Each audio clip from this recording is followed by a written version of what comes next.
So today I thought I'd talk about endings, because we have trouble with them sometimes, many times.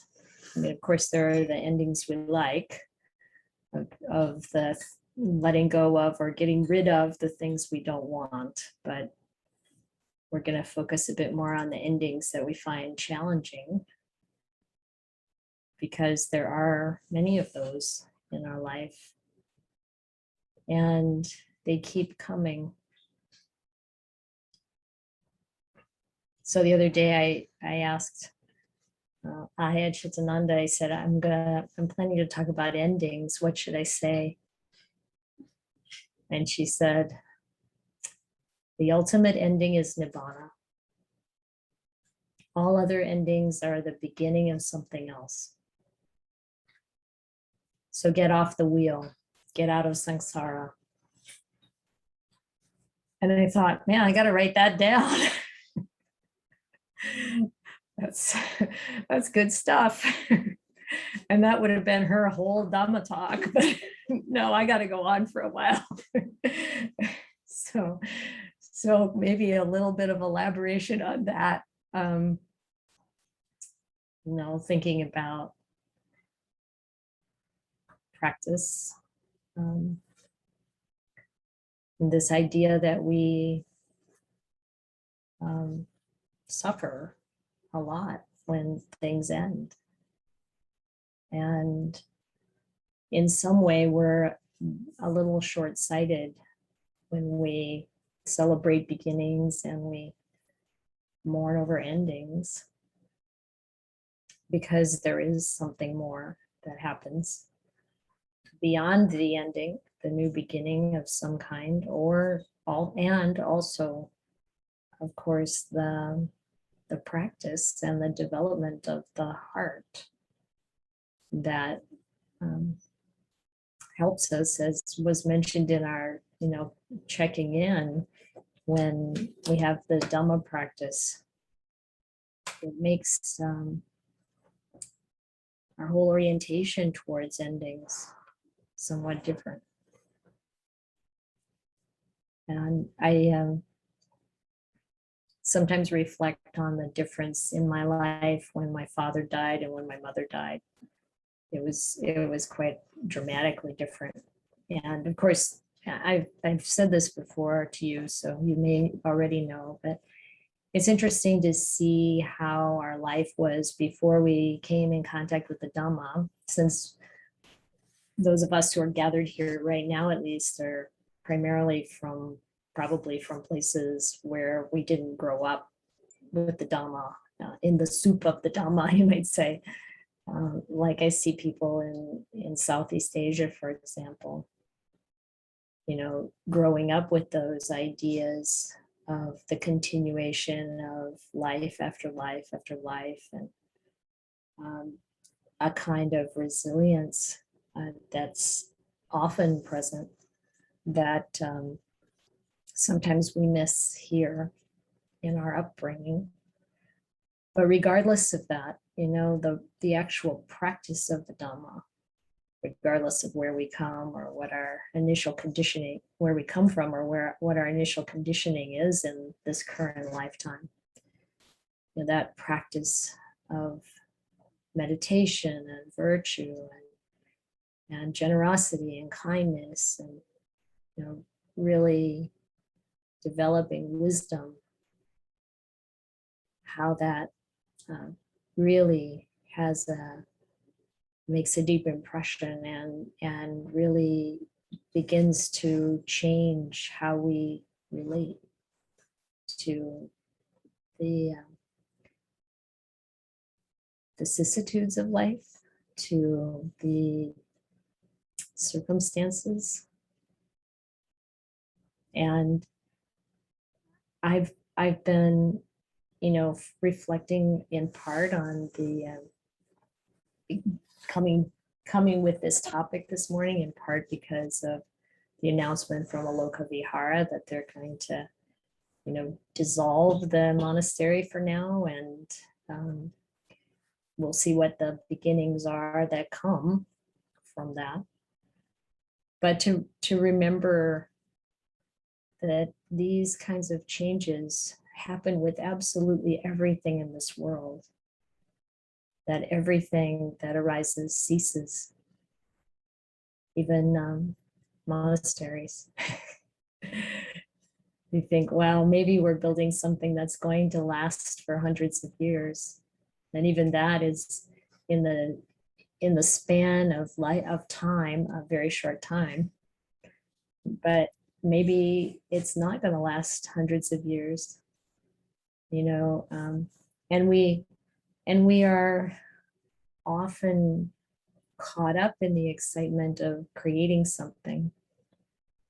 But then how are we holding the letting go of something when it's finished, when it comes to the end of its time?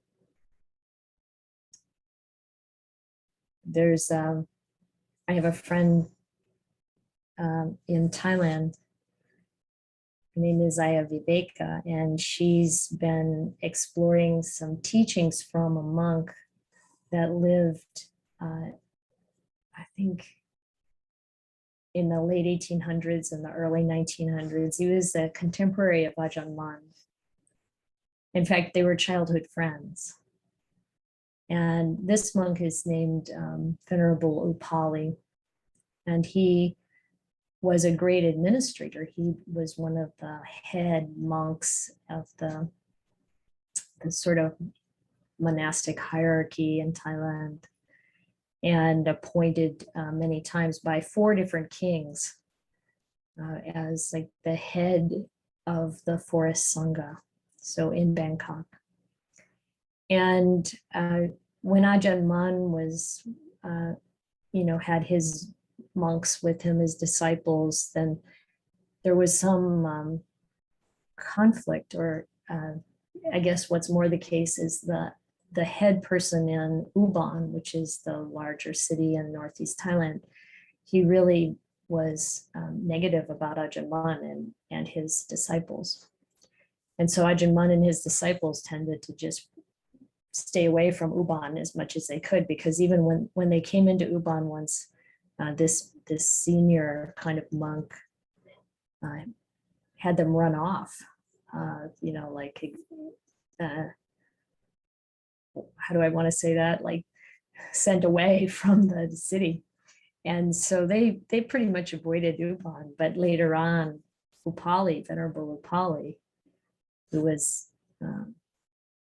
also knew this senior monk in Ubon, really had an opportunity to talk with him about Ajahn Mun, and this monk in Ubon became a great friend and supporter of Ajahn Mun then later on. And so, like this kind of, it's kind of interesting in the Thai forest tradition. We have so much respect for these great monks like Ajahn Mun.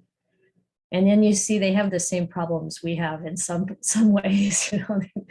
Human beings are, it's challenging being a human being and living with other human beings. And, it's possible to make amends, to change how we are related to each other. And that Ayya is doing some translation, and I was curious or interested in a couple of little quotes that she shared with me. And she's actually creating a calendar for next year, and some of these quotes are on this calendar. But this month, Venerable Upali officiated for a lot of funerals. And one of the things he said was, wise people shouldn't neglect death. May you see that it's a treasure for us. We will need it at the proper time. And the proper time is whenever death is reaching us. And that time is the proper time, and we should neither hate it nor fear it. It's kind of interesting to think of death as something we need at the proper time, but I really feel the truth of that. Especially when I was staying with my mom through the whole last few months of her life. And there was a point where it just felt like both she and I were waiting for the miracle. It really struck me that, we think of birth as a miracle, and it is. I mean, consider how that works. But death is too. And to really take that in. Venerable Upali also said that death is nothing extraordinary. It's simply comparable to coming from a remote village to visit the big city, returning from the big city to the original village. It's just like that. And, thinking death is a treasure, it's pretty interesting. Of course, we always have this feeling that it's not the right time, or at least often we have that feeling. But with the practice, with really taking in that all conditions are impermanent, it says in the Dhammapada, all conditions are impermanent. When this is seen with wisdom, one grows disillusioned with suffering. This is the path to purity. And then it says all conditions are suffering. When we see this with wisdom, one grows disillusioned with suffering.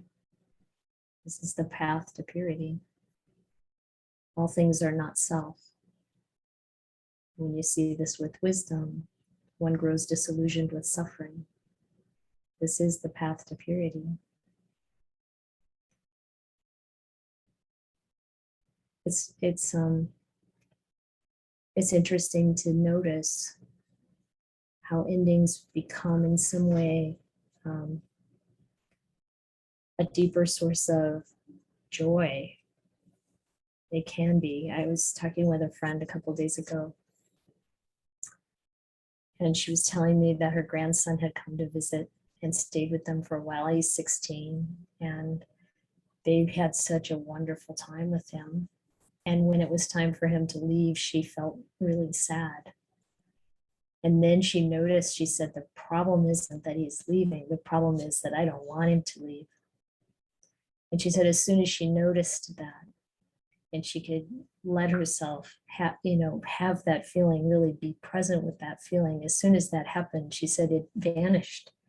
And she could really be in touch with the joy of his visit and how much she appreciated that. And I think this is part of the key for us with endings, to be present with what we feel, as we've talked about many times, being present with what we feel and taking care of that feeling, but also maybe we could say enveloping it with the wisdom of what we know about these changes, that we can look more in the long view. And we can also really bring the fruits of our practice to the situation. I had an interesting experience this morning. I woke up quite early, I think from a dream. And maybe before I tell you about that, I'll just say that these past days, with maybe because of the heat, I'm not sure, but at night, I've been hearing the sound of an animal that I didn't know before. This sound seemed so unusual. And Ayya Chitananda actually started looking online, and we could listen to different animal sounds, that the animals we know we have here in the forest. And it turned out that this sound is made by a raccoon. And I saw a video of someone who's obviously working very closely with raccoons, and talked about the different sounds that they make and what they mean. And that this sound that I was hearing is, at least that sometimes it's the sound that they make when they want their mother. They're calling to their mother, or who knows, maybe calling to someone else. So this morning early when I woke up, obviously I wasn't quite awake yet, because my thought was, where's my mom? I haven't heard from her, and I should have heard from her. And I even reached for my phone and then I thought, no, she's not going to use email. And it took a few seconds to remember that she died. And it's been over 5 years, and I have not had that experience at all. It was just really interesting. And after a couple of minutes, I heard this raccoon calling. And I thought, wow, we're just so similar. All of us beings on this planet with enough sentience and consciousness, also similar. And I felt like, well, I think that was a bit of a signal to not be too cavalier about this idea of, yeah, endings, you just need to practice and, realize the truth of things, and then you'll be fine. It's not just that. It is, and to have compassion for ourselves and for everyone.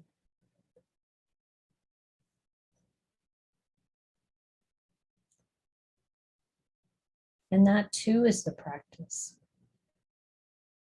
To hold, excuse me, to hold all of these experiences gently and precious. Seeing where the attachments are and not having any judgment about that.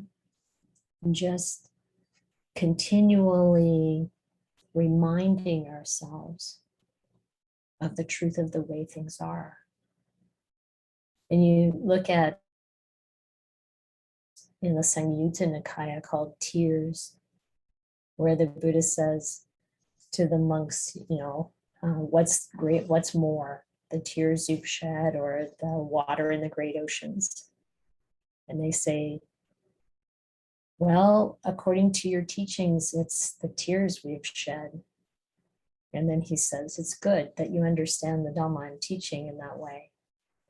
The stream of tears that you shed as you roamed and wandered through this long course, weeping and wailing because of being united with what is not loved and separated from what you love. This alone is more than the water in the 4 great oceans. For a long time, you've experienced the death of a mother, the death of a father, the death of a brother, the death of a sister, the death of a son, the death of a daughter, the loss of relatives, the loss of wealth, the loss of health. As you've experienced this, weeping and wailing, because of being united with what you don't love and separated from what you love, that stream of tears that you have shed is more than the water in the 4 great oceans. For what reason? Because this samsara is without discoverable beginning. It's enough to experience revulsion towards all conditions, enough to become dispassionate towards them, enough to become liberated from them. So how do we take this in and really take in the situation we're in, with climate change, with aging, with all the things that come our way without being pulled down by it, but instead to continue to cultivate joy and equanimity. And it really is an ongoing process of the practice and the reflection on the benefits of the practice and the connection we have and the beauty of having that connection and the beauty of letting go of attachment to that connection. Because there's an really, it seems to me, indescribable, almost magic and being present with these changes from that stance of spiritual embodiment, and feeling the blessings in it, the miracle in it. And oddly enough, I feel like I had that experience when my grandmother died. I really felt the sweetness in the relationship, in the, I don't know, it's something much deeper than we, usually are operating with as we go through the world.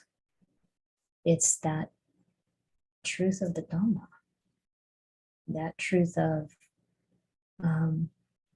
in some way, we think these things are lost, and yet it's our own development of the heart that holds a deeper connection.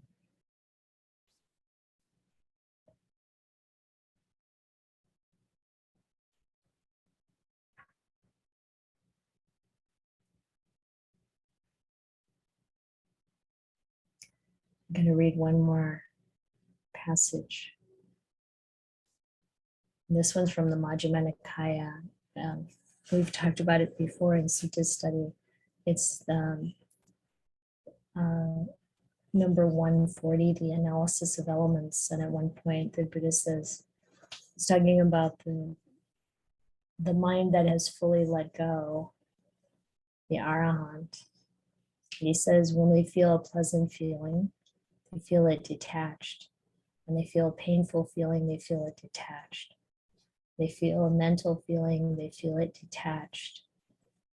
Feeling the end of the body approaching, they understand, I feel the end of the body approaching. Feeling the end of life approaching, they say, they understand, I feel the end of life approaching. They understand when my body breaks up and my life has come to an end, everything that's felt, since I no longer take pleasure in it, I'm no longer attached to it, in other words, it will become cool right here.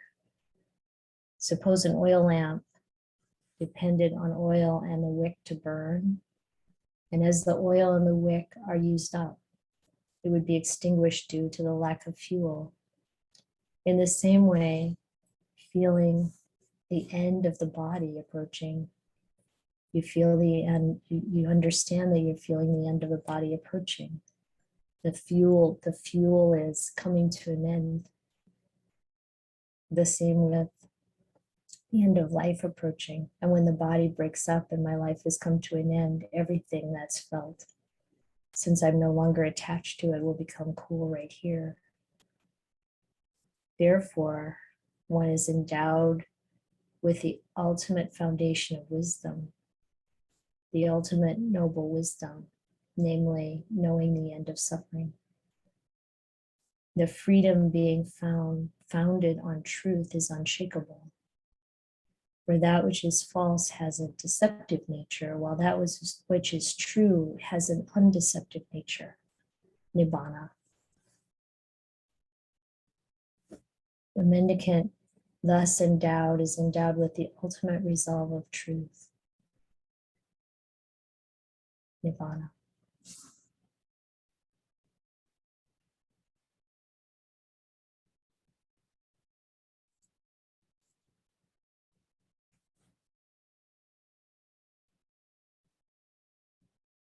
So feeling whatever that feeling is without attachment still doesn't mean you don't feel it,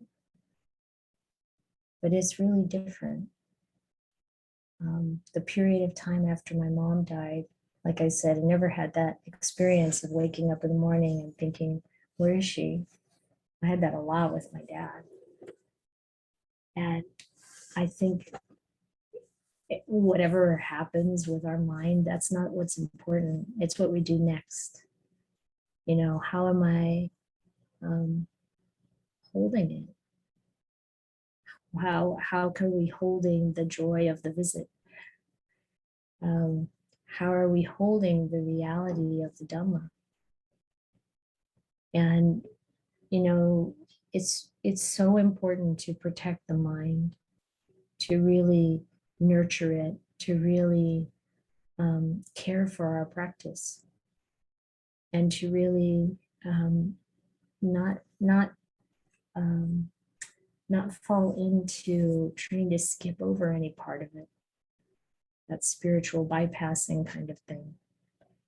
Because there is this, like I said, indescribable, unexpected sometimes, incredible uplift and joy that comes from knowing the truth. It's the mystery, I think, of the practice. The more we see the truth, the happier we become.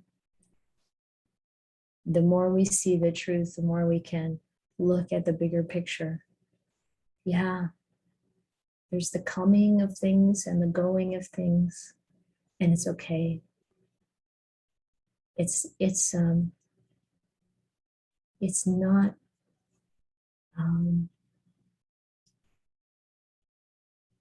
worthy of our attachment. So the Buddha says it over and over again. You know, there's nothing worth clinging to in this world. But that doesn't mean there's nothing worth caring for in this world. It's a funny dichotomy.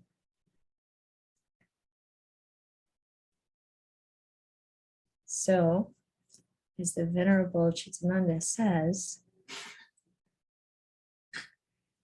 the ultimate ending is Nibbana. All other endings are the beginning of something else. So get off the wheel. Get out of samsara.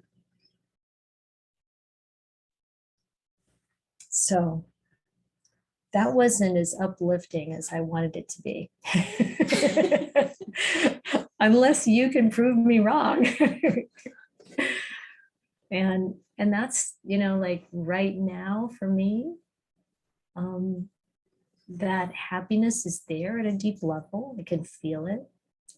But there's also a lot of, you know, sort of feeling on the surface.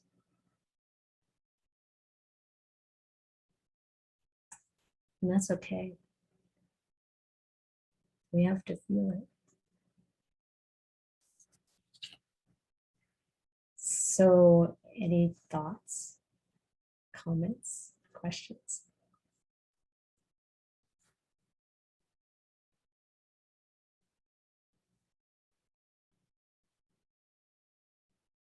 Yes, Ram and Serena.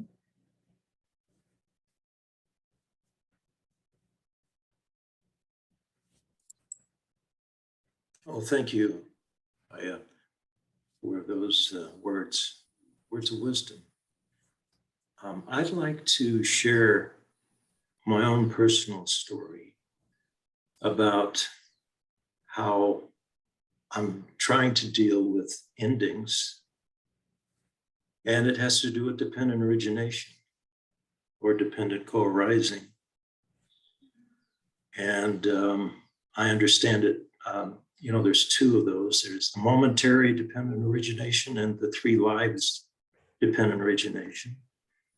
The momentary is, I've learned a lot from Ajahn Buddhadasa Bhikkhu, and the Venerable Payutto, when they have explained the momentary dependent co-arising.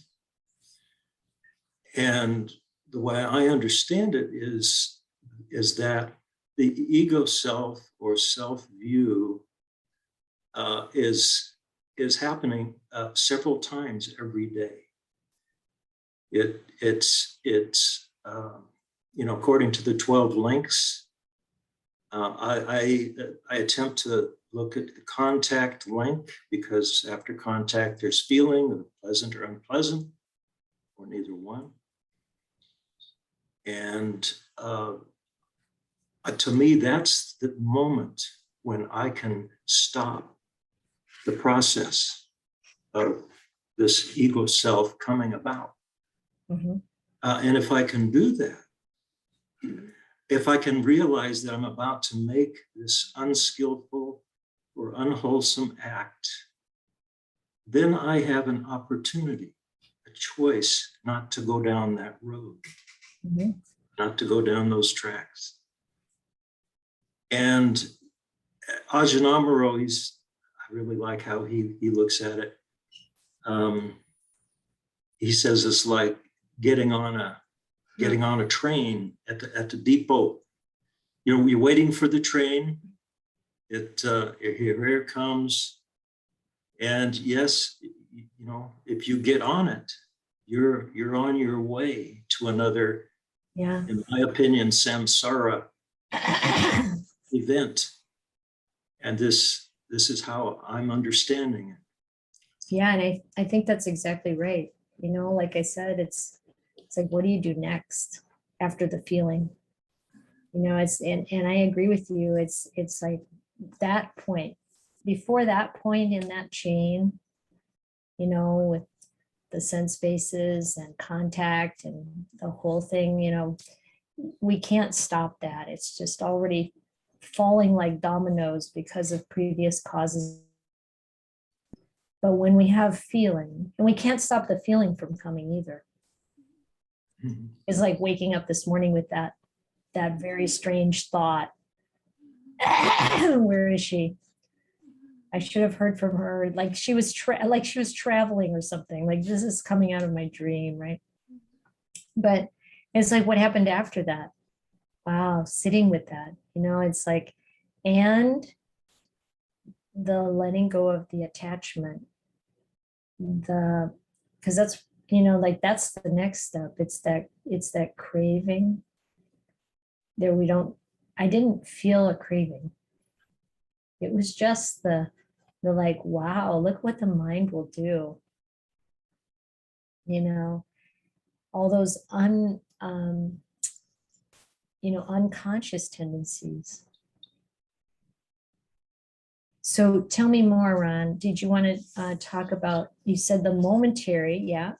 And then Yes. Yes, and the, the Thai forest tradition seems to lean in that direction, which I understand the 12 links being, you know, something that happens very fast. You know, once it begins, once I'm on, begins, it's like Ajahn Chah described it as falling out of a tree and trying to count the limbs before all of a sudden, yeah, thud, you hit the ground. that's right. So you know, that to me is why it's important to be in the present moment, to be in the Yeah. mindfulness, so that I have an opportunity to either stop it, or if I'm already on the train, I can, I'm on the train.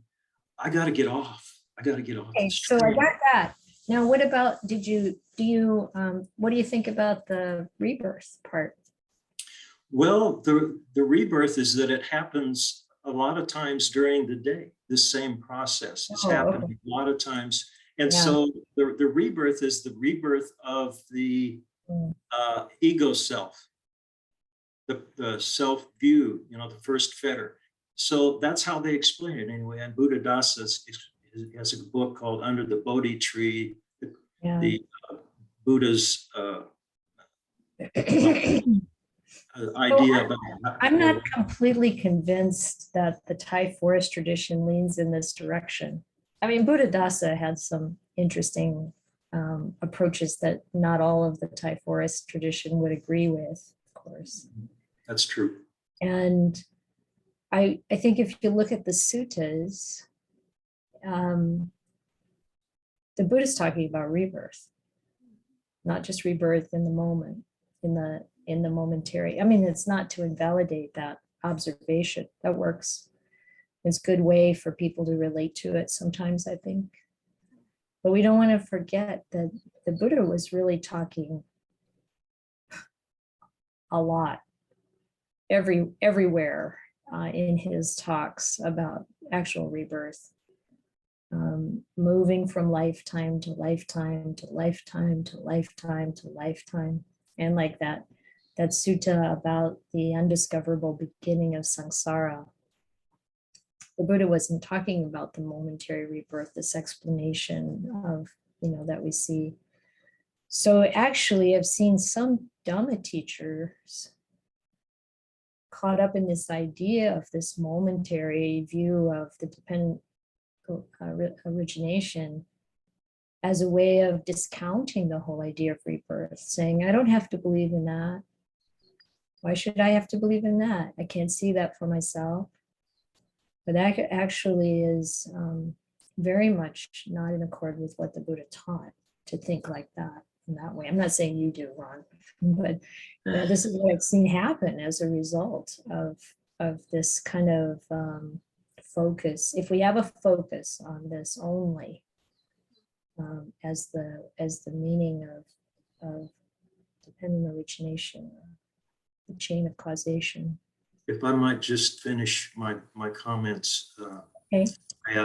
What I find happening is that if I don't get on this process of dependent origination, and I can either stop it before it happens or get off shortly after it's on the tracks, I feel a sense of nibbana. That's what I feel. I feel that I have let go. I've let go of this self-view momentarily. And I've asked Ajahn Pasano about this. And he said, I asked him, is it possible to have a glimpse of nibbana? And he said, yes. He said, yes. So. Yes, I agree. And that's what happens. And so it's true that this is the what do I do next? Letting go of the clinging, the craving, just like the friend who's, her grandson is leaving, and she acknowledges this sadness and where it comes from, her wish for him not to go. And the next thing that happens is the joy in what transpired in the visit, instead of the craving for something else, or the clinging to wanting it to be different. Yes, there's a peace that comes, and I think that's what you're experiencing. It's great. That is the way. That is the way to help the mind. And then the other part about dependent origination is looking at that transcendent chain, where what happens then is faith. When we have that glimpse of nibbana, then we have the faith. Yes, there is a way out of suffering.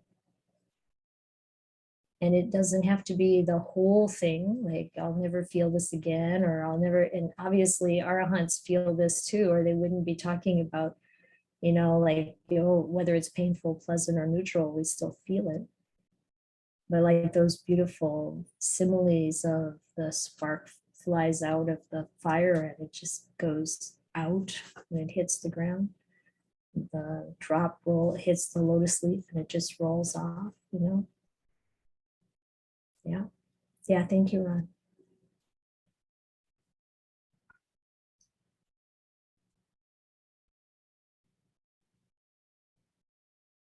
Anyone else want to say anything at this point?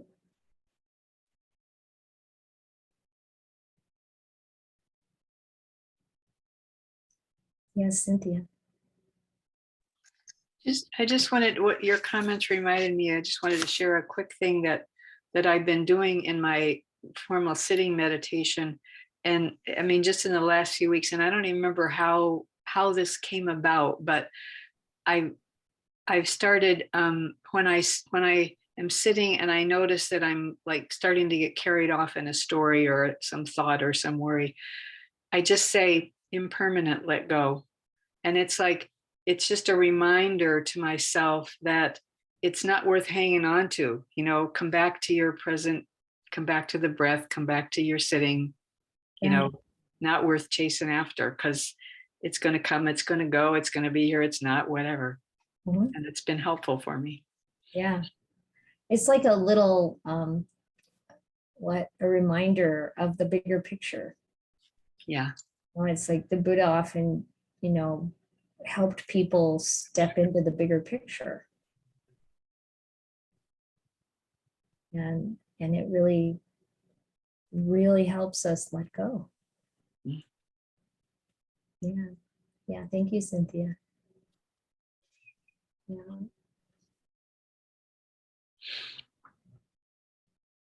Okay, let's do some meditation.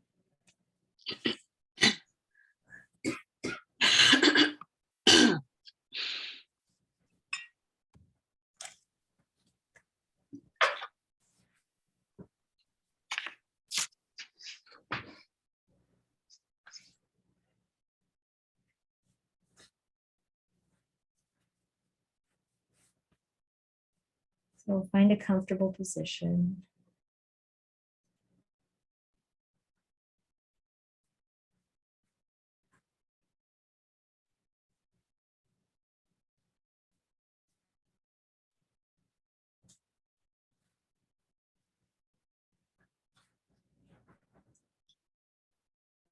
Begin by taking notice of the body and how it feels.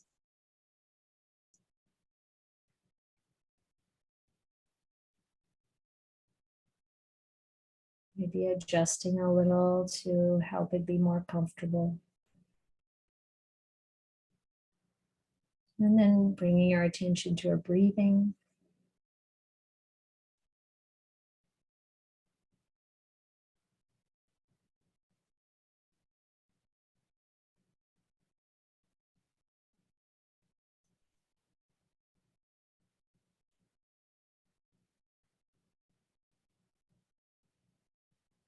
And as we are present with each in-breath and each out-breath, and allowing the body to become more and more relaxed.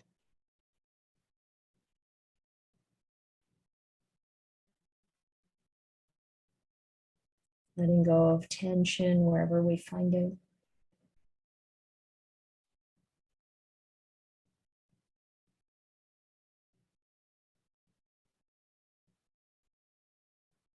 And really settling in.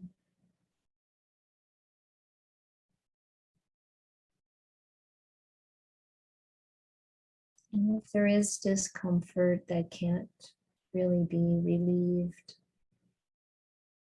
it's just there. And noticing it, allowing it.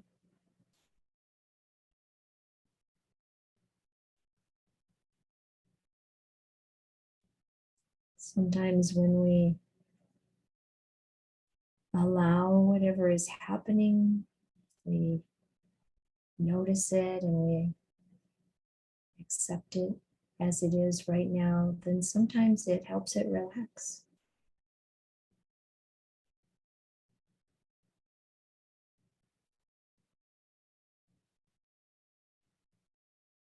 But even if not, it really is okay.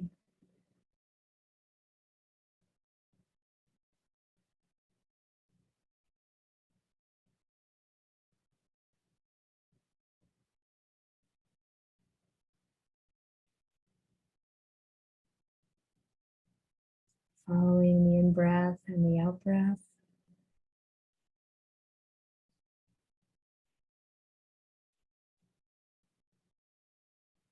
Take in the experience of the whole body.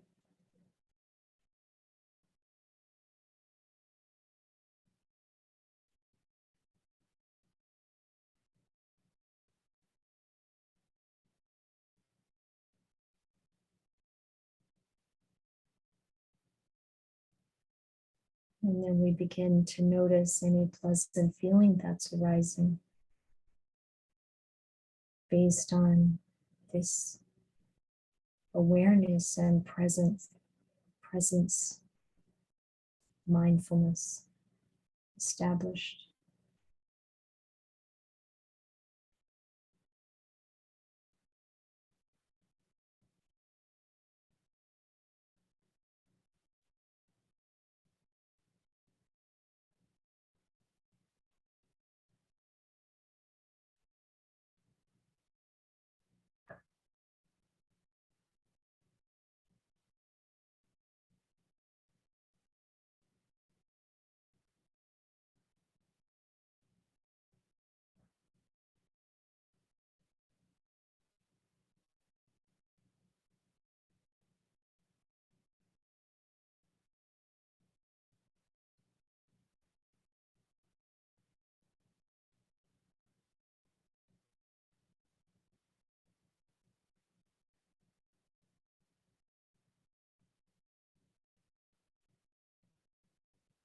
aware of any sensations that are joyful.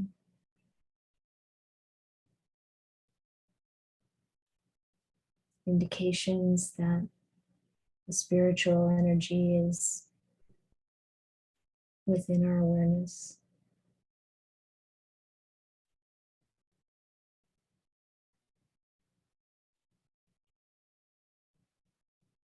Even if the experience is quite subtle,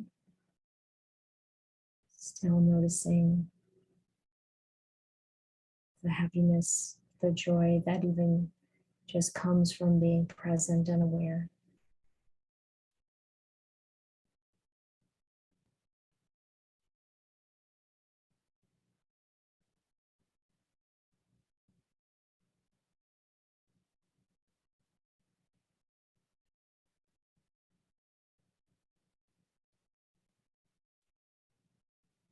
And then we can turn our attention, still aware of our in-breath and out-breath, but turn our attention to the mind, to the thoughts that are arising in the mind.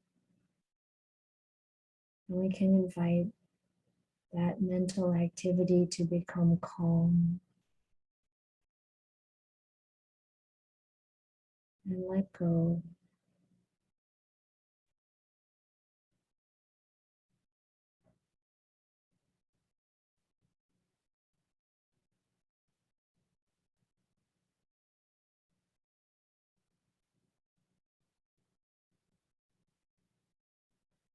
We always first acknowledge what's there and then address it.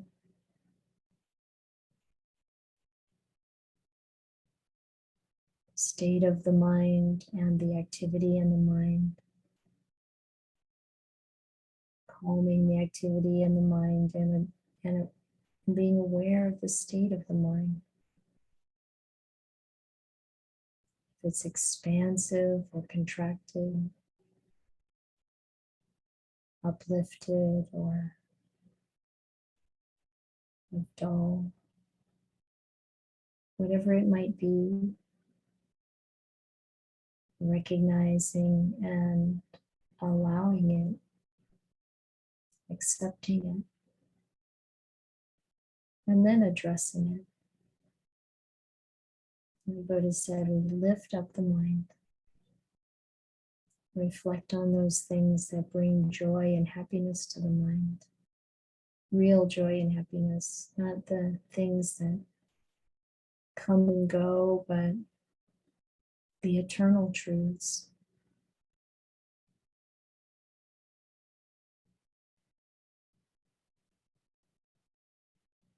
Reflection on the qualities of the Buddha, the Dhamma, and the enlightened Sangha.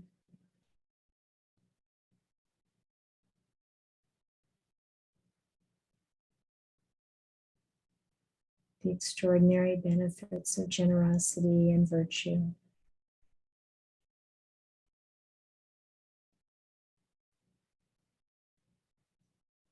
These things don't change.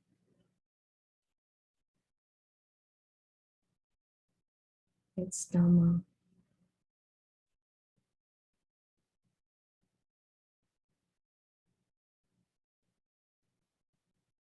When we find ourselves in the throes of change, then we reach out to the Dhamma or fill our entire being with it.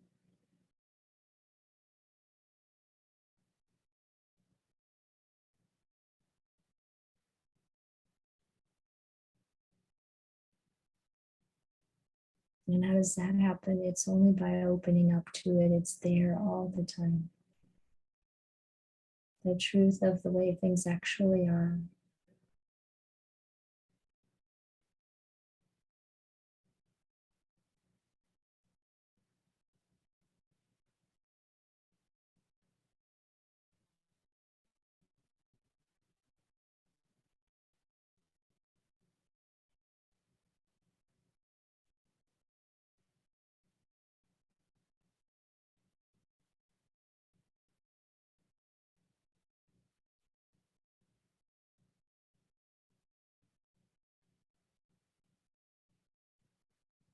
That's how we can feel a deep contentment inside, even though everything around us is changing. Even the feelings that come and go, they're not important. They're just feeling.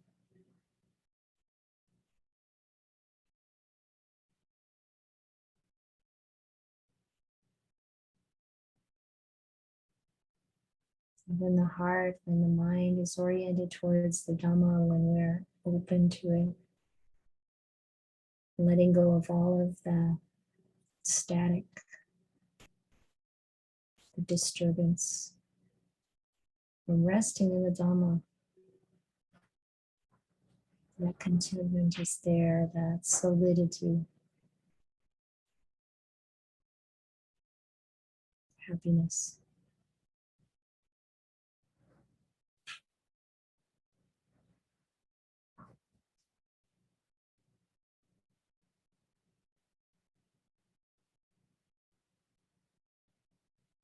The true meaning of life, to awaken.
wanted to give you a little more time for comments and discussion if you wanted some. So anyone have anything you'd like to share?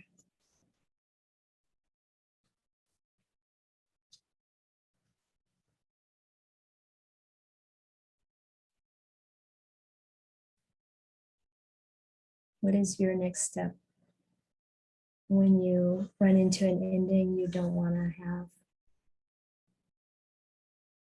What is your step toward the Dhamma?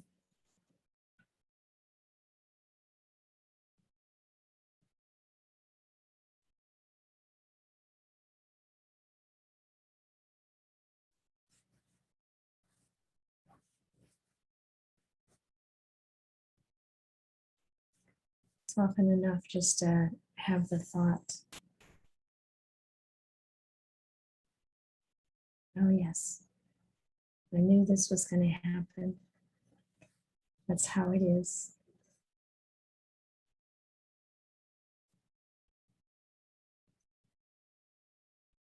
And then, oh, yes. Neil?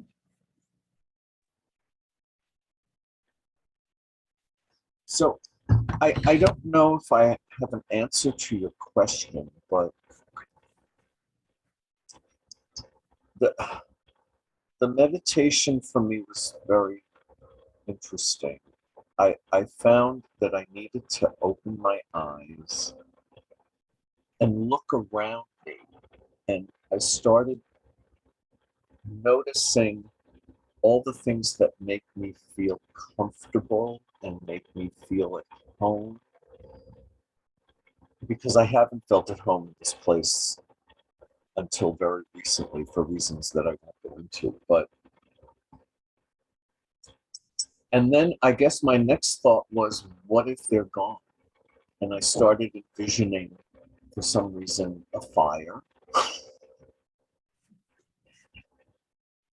And all I can say is that it didn't make me crazy to think of them disappearing. I don't know. And I guess that it didn't really surprise me. I don't really know where I'm going with this. I'm just saying that I think because of your talk, something shifted a little bit in me, and I don't know what to make of it yet. And I guess I just was uncomfortable that no one else raised their hands. So I thought I would say something. But Sorry for the pressure. I mean, I don't know if you can see, you can't see it, but there's just this beautiful lampshade that somebody gave me. And I've spent months trying to find a way to display it. And I've spent a lot of money to display this lampshade. And then I look at it and I see it burning up. Yeah. And it's like, well, okay. Yeah. I don't know what else to say about that. Just that's where my thought went just in this moment. Yeah, thank you, Neil. Because I've found that to be an incredibly powerful practice. Noticing the things that I don't want to have break, or the things, this is material things, but what about relationships and all of the things that we do feel comforted by and appreciate. And then, the Buddha encouraged us to practice like this too, or Ajahn Chah, this has a crack in it. I can see the crack in it. That's what the wisdom is. Yeah, the fire could come anytime, and all of the things we're used to on a day-to-day level could be gone. And you know what? It won't matter, because the Dhamma is alive inside you.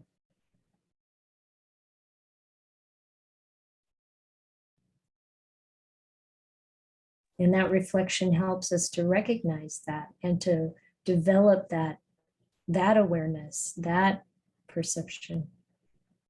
the perception of Nibbana. The Buddha talks about turning the mind towards the Nibbana element. So what is that go to? Yeah, what? Well, so, but that's the piece I'm not aware that I felt of. Yeah, not yet. The Dhamma's inside me. It didn't feel detached and it didn't feel uncaring, but it just felt like, hmm. Okay. But yeah, okay. Yeah. Yeah.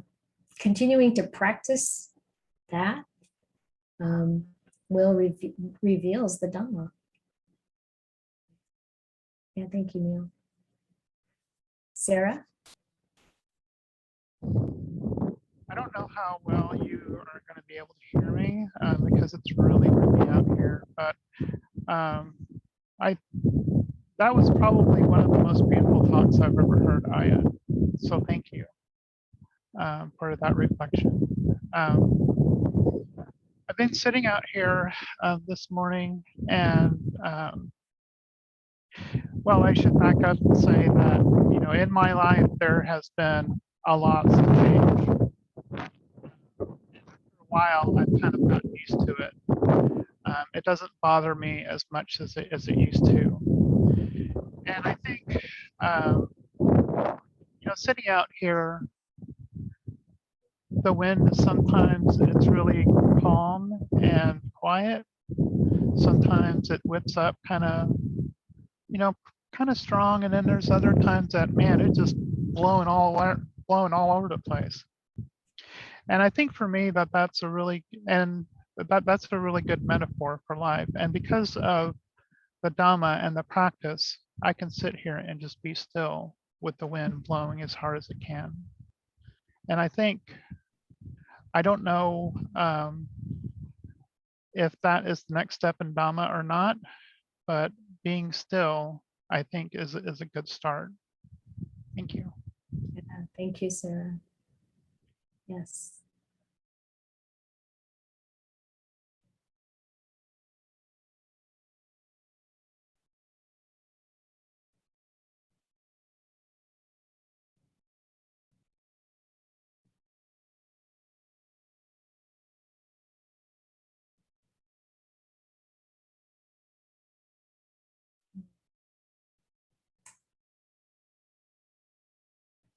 We got time for one more comment if you want.